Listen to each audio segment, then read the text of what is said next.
Hi everyone, my name's Curran and welcome to Firing Up Your Productivity webinar. We're going to be taking a deep dive into Monday.com's board views. I'm going to be managing the chat box and Lee Watkins is going to be leading the call. Hello, my name is Lee. I'm a software trainer at Omnitas. I'm originally from the US, as you can probably tell from my accent, but I've been living in the UK for 12 years, where we, of course, celebrate Guy Fawkes Night in November. Today, we have a bonfire night themed webinar, and we're going to discuss using Monday.com's board views to best illuminate your workflow. In the dark night sky of disorganized project management and chaotic task administration, using board views correctly will make your projects shine. Our use case today is the organization of a bonfire night event, and we're going to demonstrate how timeline, Kanban, and other views can bring clarity to a noisy workflow, and the versatility of these functions to fit lots of different processes. I'll give you a little bit of historical background about Guy Fawkes Night, which is also known as Bonfire Night. It's a traditional British holiday celebrated on November 5th to commemorate the failed gunpowder plot of 1605. And to give our webinar some context, our use case is a real-life example of planning a spectacular bonfire night with a fireworks display. We're going to use Monday.com's board views to make that happen. I'll just show you our agenda for today.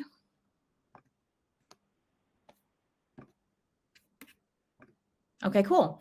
So we have had our introduction, so I'll mark that as done. Next, we will talk about what board views are, and then we're going to discuss these types of board views: table, Gantt, timeline, workload, Kanban, form, chart, and file. So first of all, what is a board view? Adding a visual demonstration of an abstract concept can really help to quickly understand complex processes at a glance. And the use of board views within Monday enables you to view the information you've added to the board from a different perspective. You can filter it by a particular person. If you wanted to see all the tasks related to yourself, for example, or by all unfinished tasks. You can also produce reports with charts and graphs and share specific views with senior management if they want an understanding of progression at a glance. There are many uses of board views. We can't possibly get to all of them, but I hope that today's discussion gets you excited about how you can incorporate them into your workflow. I'm going to start us off by looking at our main table. We are looking at our main table, and in our case, we have a list of tasks related to our bonfire night party. We are using the following columns. We have a person column to indicate who's responsible for the task, a status column to show whether the task is complete, in progress, or stuck. We have a timeline to show when each task begins and ends. I've included dependencies here to show which tasks must be completed before others can be started. And we also have a location column to show where a task takes place. The location column is not as relevant for our pre-planning stage here, but it becomes more important closer to the day when we have tasks leading up to the party launch, including some pickups that have to happen on the day leading up to the event. Here's our table view. This is the general indication of a table view. And I'm going to show different ways of filtering that table view. So for example, here, I have a filter for everything assigned to me. You can create different main table views to have more of a dynamic and organized workspace. So for example, you can have filters for everything assigned to me, all stock items, and an executive view with some columns hidden. And using filters like this can help you manage your planning more efficiently. The first view we're discussing is this table view, which is a filter view of the main table of the board, and it includes all the items from our main table, but filtered through that particular lens. In this case, I have a filter for tasks assigned to myself, and it's dynamic. So because it says me dynamic, this is going to change according to who is viewing the board. And then I've saved it as a specific view, and I've saved it to this tab, My Tasks. So depending on who views this board, it will show all of the tasks assigned to that specific person. I could also filter it to Lee Watkins, myself, and that would be static. So anybody accessing the board would see the tasks for Lee Watkins, as opposed to for myself, but dynamic. We'll talk about an additional table view, which is stuck tasks. So by filtering by status, I've created a tab which lists all of the items on the board listed as stuck. And here's my filter. Status is stuck. Here are all the items that correspond to that filter. I can always return to my main table to view the rest of the items that don't correspond to that original filter. And this is unchanged, right? The essential information remains the same. Finally, I have an executive view. For this view, I've hidden the, I can hide the dependencies and I can hide other columns as well. So here's me viewing all of the columns, but maybe you want to create a view that is simpler for a senior stakeholder. They may not want to see every little bit of granular detail, and they might just want to see the really big important things. So I'm going to hide a bunch of these columns. And here's a more simple view, and I'll save that to this view as well. So now we have our executive view, and this is much easier than preparing a report every week or every month when that person wants an update on progress. And unlike a status report, this view is evergreen, and provided that you continue to update the main table continually, this is going to be more relevant than a static report that comes out every week or every month. Okay, cool. So we're going to move on in a minute to Gantt view. I just want to check in with Curran briefly. Curran, do we have any questions? No questions so far, Lee. You're good to go. All right, so we will look at our Gantt view. And I'm going to share my screen again. So this view is ideal for displaying tasks over time. The Gantt view transforms the main board's data into a dynamic Gantt style chart. The view is adaptable, interactive, and it visually illustrates important milestones as well as task dependencies. So these arrows and lines, they draw a path through the dependencies that were illustrated in our dependency column in the main table.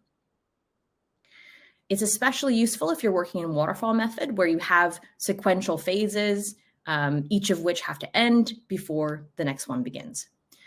In order to use Gantt view, you're going to need to have either the timeline or the date column, and you'll need to have the dependency column if your project has dependencies. It's responsive, which means that I can change the dates from the view itself, and the main table is going to change to reflect the changes that I make here. Additionally, if your project has dependencies, moving one task along will cause all subsequent tasks to change as well automatically, and this saves a lot of time and effort. So for example, if our budget is stuck and it doesn't get completed on time, I can move this along and change the dates, and everything that's dependent on that item is going to also move along. Okay. So now things that are dependent on that budget item are getting pushed into the future as well. So this saves you from having to manually update each individual task related to that prior task if something is delayed. Cool. I'm going to briefly explain critical path and baseline settings. So it's worth noting that both critical path and baseline are features for the Gantt chart that are currently in beta. Baseline is only available to pro and enterprise users, and critical path is a trial feature that might in future require payment. So when you activate critical path, which I will do in our settings, so I can hide it or I can show our critical path.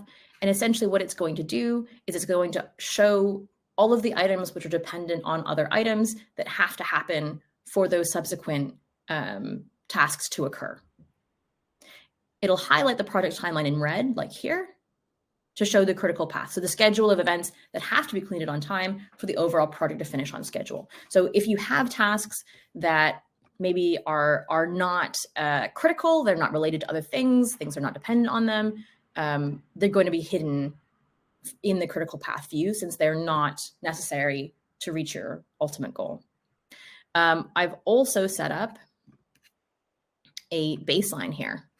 So our event was originally meant to be launched on the 5th of November, but it's been delayed to the 9th. And the gray bars represent the original date that each of these tasks was set to occur. So we can compare our original timeline with the one originally planned. So here we can see that the decoration pickup was meant to be all the way back here, and it's been pushed forward to here. And we can see that the budget was originally here, and it was pushed forward as well. And because I've taken a snapshot before those changes have occurred, it's just marking for us what our original plans were. So this is a really useful feature for keeping track of changes from our original plans and being able to compare things that have happened on schedule, like these prior tasks. They are overlapping with their baseline snapshot to things that have been delayed and pushed forward. Cool. So now we'll move on to timeline view. So while these might seem like similar views because they represent items over time, timeline and Gantt have some key differences. So a Gantt chart is a two-dimensional representation of task sequences and their interdependencies, whereas the timeline is a more straightforward linear display of events. So the Gantt chart provides a detailed granular view of the project, showcasing information such as current task status, task priorities, milestones, and so on.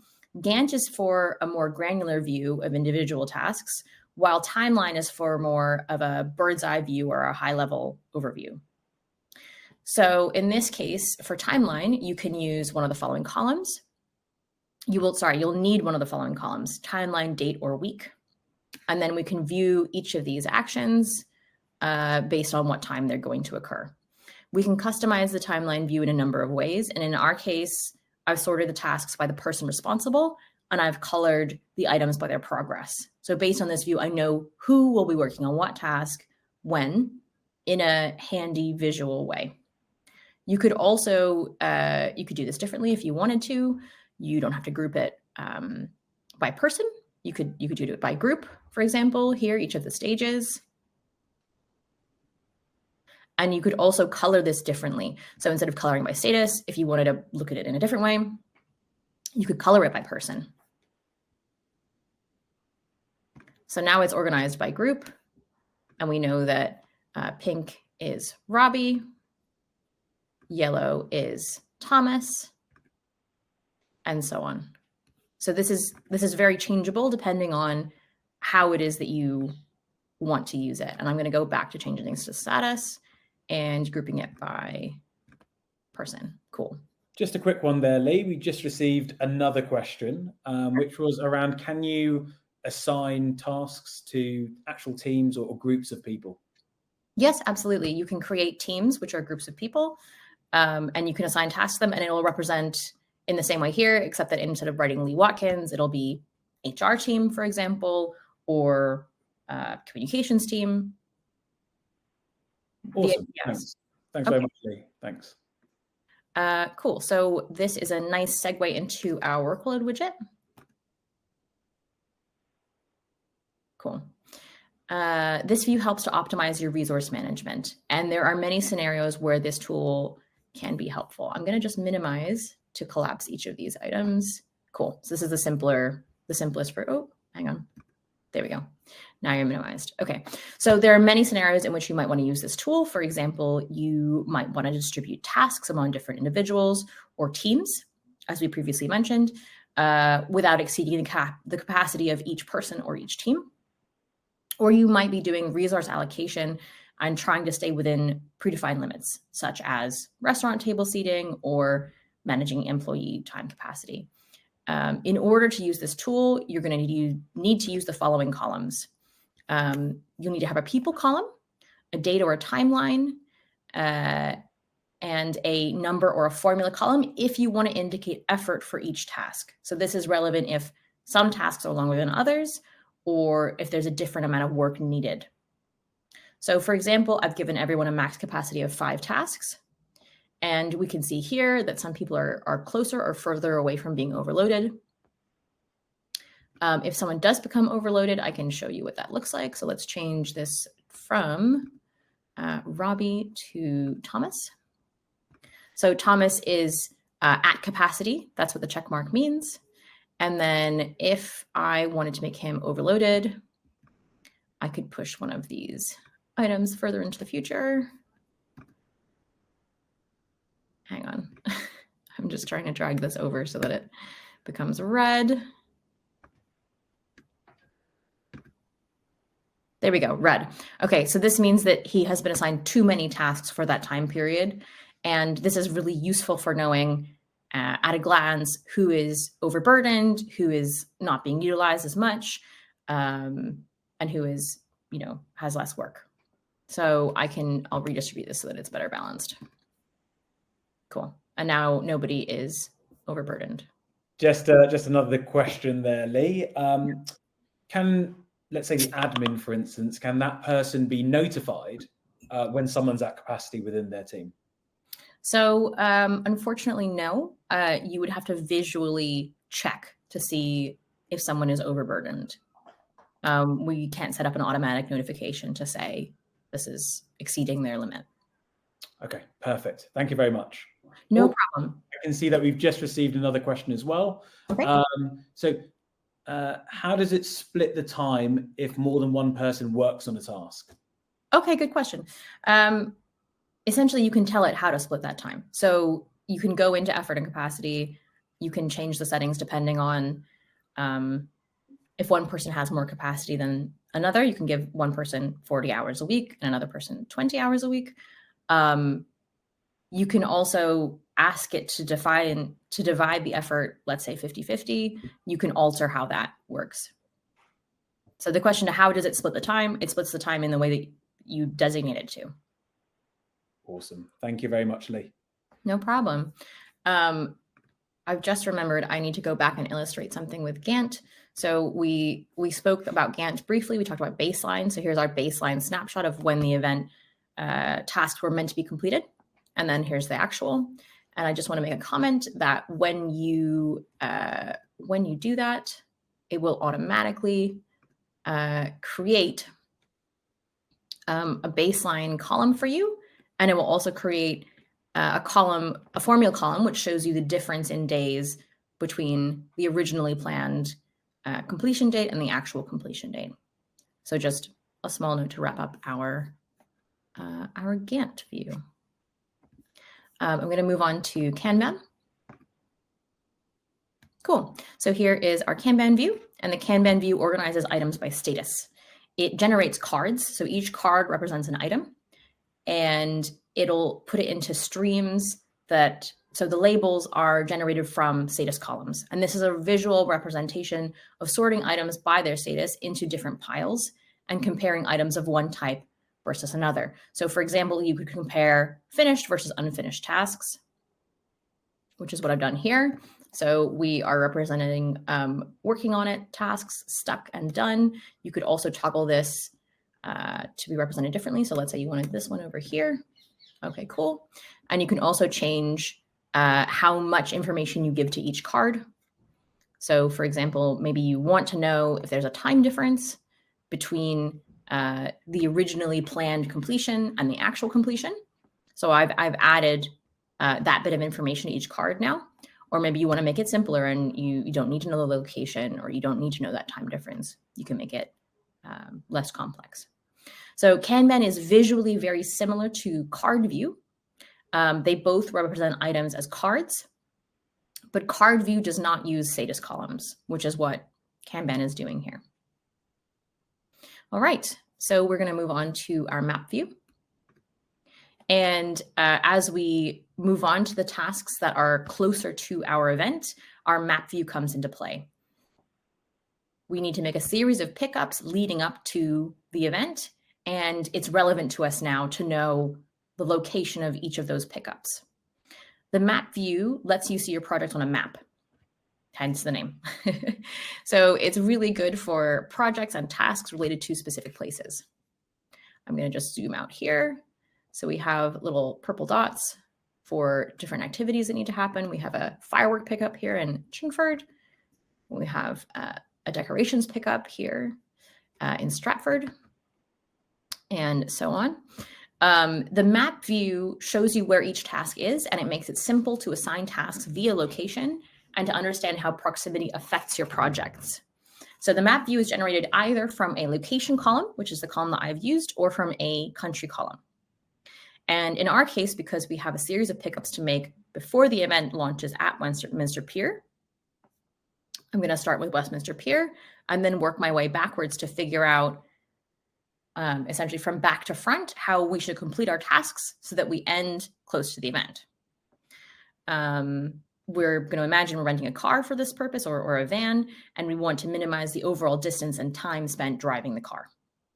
We also want to pick up the vehicle from a location that makes the most sense given the sequence of tasks. And the question I want the map to answer is, in what order should we perform the pickups? So I'm working backwards from the venue location in Westminster to understand what order the tasks should be done in. So here's our event launch at Westminster Pier. And our next closest task is our caterer in South London near the Imperial War Museum in Lambeth. Then we have a wine pickup for Majestic Drinks. You might want to leave this closer to the venue as drinks are easier to break.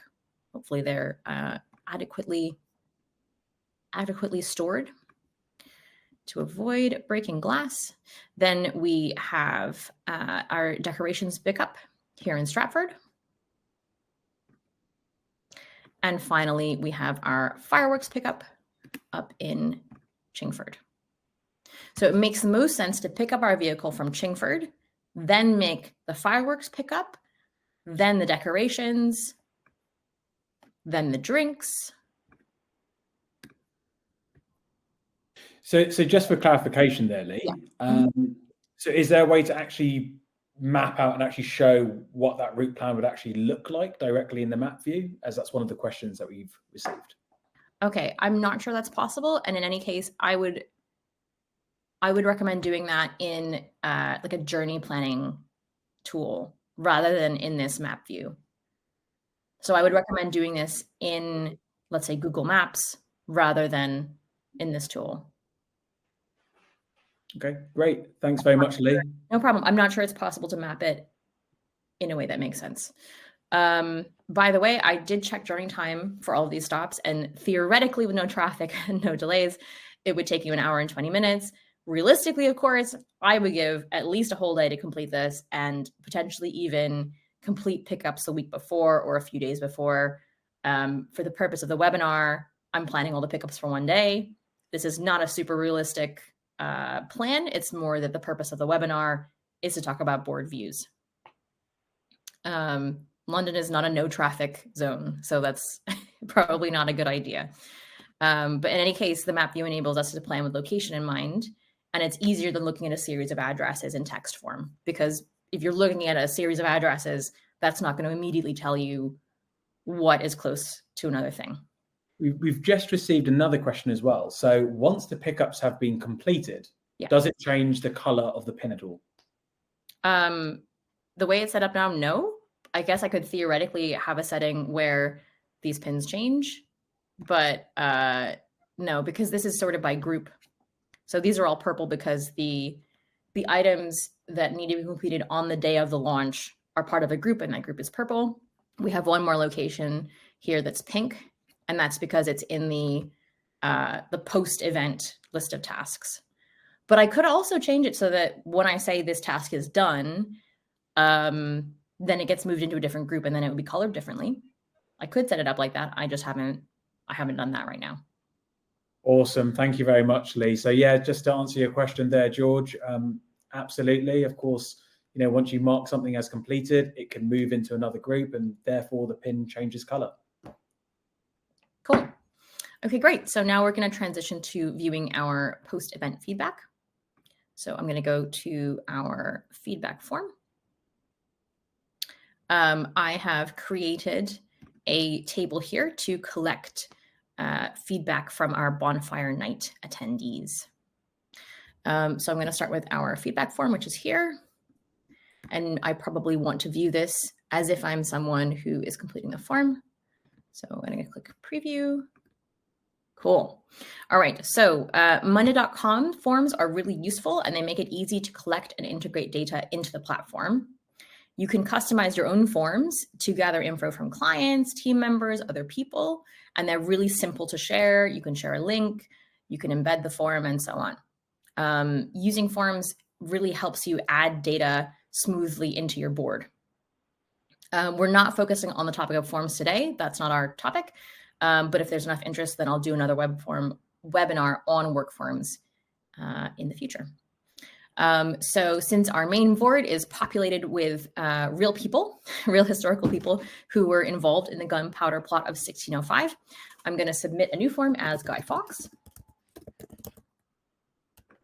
And his email address is going to be gfawkes@conspirators.org.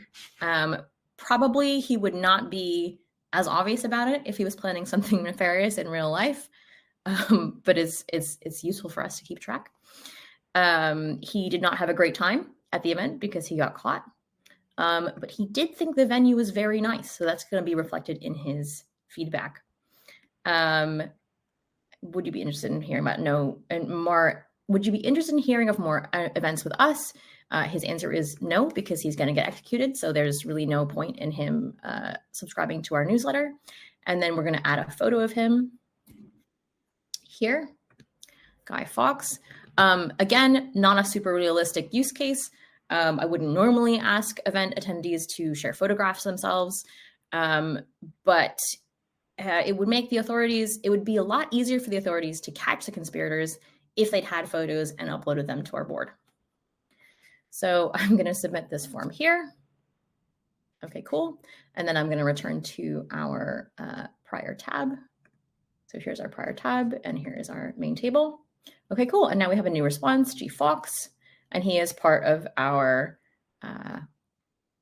board of historically real people who either were part of the conspiracy or were involved in catching the conspiracy.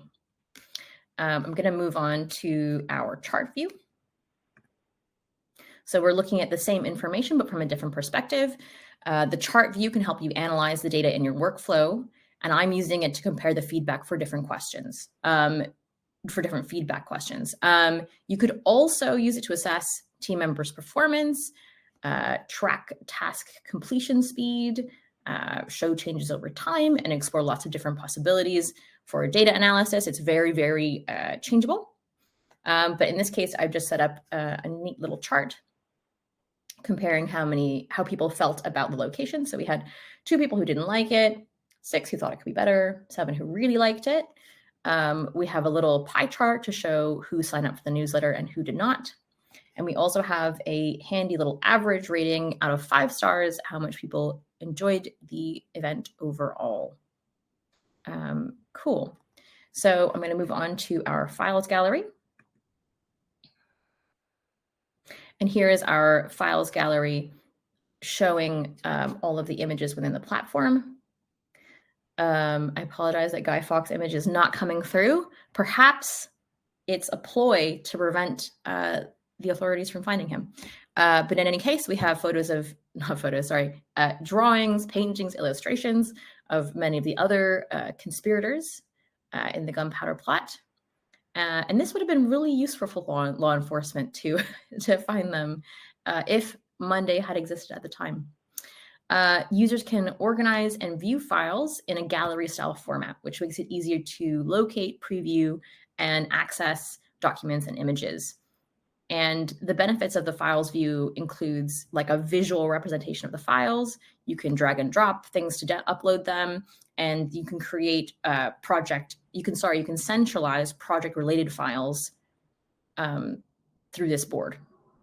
This might not be exactly how I would generally use it. You could use it for legal documents, for Word documents, for PDFs, other things. You can obviously also use it for images. It's really up to you. It's really handy as a database for files of any kind. So the files gallery is a visually intuitive and efficient way to handle project-related documents and images on Monday. I would consider Monday.com views like form and card and map as more niche and less commonly used, but they can be very valuable when they are needed, such as for location planning, data collection, and managing specific tasks, even if they're not the most frequently used views. I'm coming to the end of our board, of our planned topics. So I'm going to take us back to our agenda. We discussed what board views are. We discussed tables and filtering tables. We talked about Gantt, and we talked about critical path and baseline within Gantt. We also talked about settings on timeline, on workload, Gantt or filtering by status in cards. We had an overview of our chart. I showed you our forms view with our collecting our feedback. And we also showed our files gallery. So now the only thing left we have is our Q&A. So I'll stop sharing my screen now. Do we have anything we want to talk about for our Q&A? No questions on our side. So guys, thanks so much for participating and hope to see you soon. Thank you very much. Okay, great. Thanks very much, everyone. Take care. Cheers.